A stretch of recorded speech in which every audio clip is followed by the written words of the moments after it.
So hello sa mga J-Vlog, welcome ulit sa panibagong video, and for today's video, dito tayo ngayon kay Ate Malin sa Malin Gadget Shop sa stall XA02, 2nd floor, Guinness, San Juan City.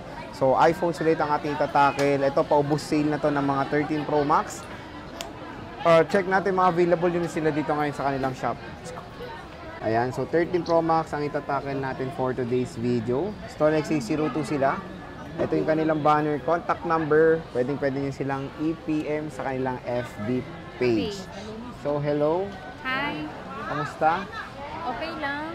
Ayan, so ano bang mga inclusions natin? Ayan, yung inclusions po natin, Sir Jay, ganun pa rin. Meron tayong case, tempered, fast charger, at saka additional na power bank.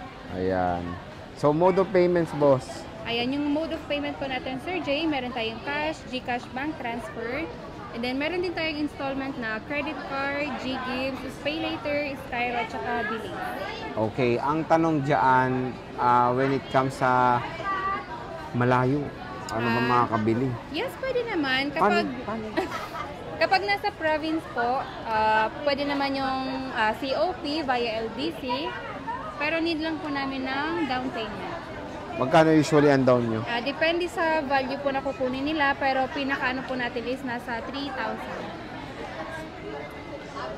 Okay, so dito muna tayo sa 128. Focus muna natin 128. Yes. Magkano Okay. magkano 128 natin, Ayan, boss? marami tayong 128. Marami silang 128, 4, 6, 8, 10, 12 Ayan. na piraso.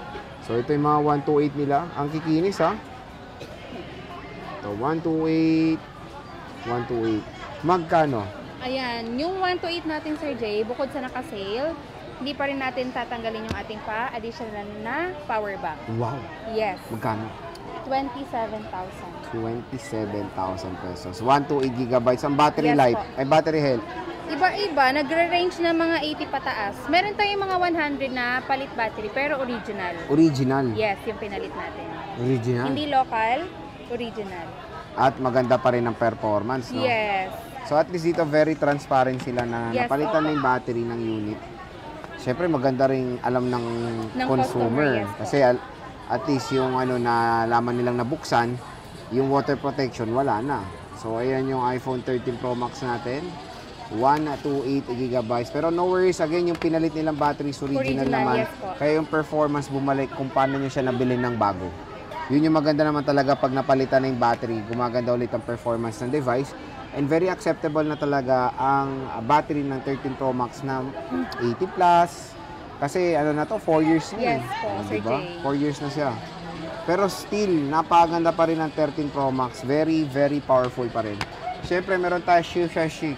Ayan, yung 256 natin, only one na lang talaga to, Sir Jay. Okay, magkano yan? Yes po, bigay na lang natin ng 29,000. Oh, yours na. Magkano? Sir Jay, 29. 29,000 pesos. Nag-iisa na lang yan. 256 po, Kaya mine nyo na to. Again, sabi ni Kia, pwede naman magpa-reserve. Yes po, at saka sobrang mura na talaga nito. Again, sinabi nga ni Kia, pwede naman magpa-reserve dito sa Malin Gadget Shop. So, check natin.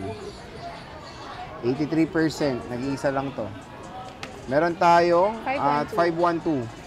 Ayan, yung 512 po natin, Sir Jay, is 31,000. 31,000. Nasa yung 512 mo? 2 colors, pero meron 2 tayong colors. Pero meron tayong marami. Pieces. 4 4 pieces. pieces. More on black. More on Nag-iisa black. na lang yung blue. Shara Pero in blue. fairness, bihira lang din mag-offer ng matataas na storage. Kasi karamihan 128 at saka kahit nga 256 bihira lang. Ayan yung 1 terabyte. Ay, 512 nila. Pero meron tayong 1 terabyte. Yeah. Magkano 1 terabyte Ayan, nyo? yung 1 terabyte natin, Sir Jay, isi-sale na rin natin to ng 32,000. 32,000. 1 terabyte na yon na 13 Pro Max. Kaya Ayan. na pang inaantay nyo. Kunin nyo na. Yes, Pwede magpa-reserve. Para makapag-avail ng ating Ito, promo 84, 82. Iba-iba. Nasa 80 plus talaga yung mga original battery ko. So again, yun yung mga 13 Pro Max sila, Boss Malin, ang dami. Pwede po kayo magpa-reserve. At syempre, ano ba ang parati natin piniplex sa warranty, boss? Ayan, syempre hindi talaga mawawalang ating lifetime service warranty. Okay. Paano ba yon? Ayan. As long as wala namang mapapalitang parts, kahit ilang years mo pa yan magamit, pag may concern ka, PM mo lang sa page para matulungan ka namin kung ano yung problem ng phone nyo po. Personal life, hindi pwede. Mga problem, Pwede naman. pwede naman. Makikinig Pag-usapan naman si natin Kia yan. para sa inyo. Yes. So Punta again, na lang kayo dito. hanggang mura. Ay, yung ano pala, iPhone 17, paano ba yan? Pwede na bang mag-inquire sa inyo? Pwede, kaso nga lang, by next week pa siya darating. Next week pa. Next week, weekend, no? Yes, Oo. parang ganun. So, pwede naman na mag-PM sa kanila kung gusto nilang makakuha ng, sila yung unang makakuha ng iPhone 17 series dito sa Philippines. Available na yan sa Maling Gadget Shop next week. Yes. Okay, so sige Kia, maraming salamat sa pag-update.